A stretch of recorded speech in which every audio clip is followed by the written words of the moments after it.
చాలా మందికి తెలుస్తలేదు. నాకేం కావాలి, నాకు తెలంగాణ తెచ్చిన పేరే ఆకాశం అంత పెద్దది, దాన్ని మించిన పదవి ఉన్నదా? అయినా మీరు మన్నించి ఇచ్చాను కాబట్టి 2 సార్లు నేను ముఖ్యమంత్రి చేసిన 10 ఏళ్ళే. నా అంత ఎక్కువ కాలం పనిచేసిన తెలుగు ముఖ్యమంత్రి ఎవరు లేడు. ఈ కీర్తి చాలు నాకు. నేను కొట్లాడేది నా పదవి కోసం కాదు. ఖచ్చితంగా తెలంగాణ 100కు 100% పేదరికం లేని తెలంగాణ కావాలి. అది నా పంతం.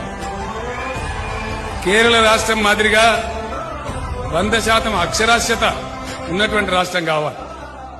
రైతాంగం గుండె మీద చేసుకుని హాయిగా నిద్రపోయి బ్రహ్మాండమైన పంటలు పండే తెలంగాణ కావాలి. తెలంగాణలో ప్రతి ఇంచుకు నీళ్లు రావాలి.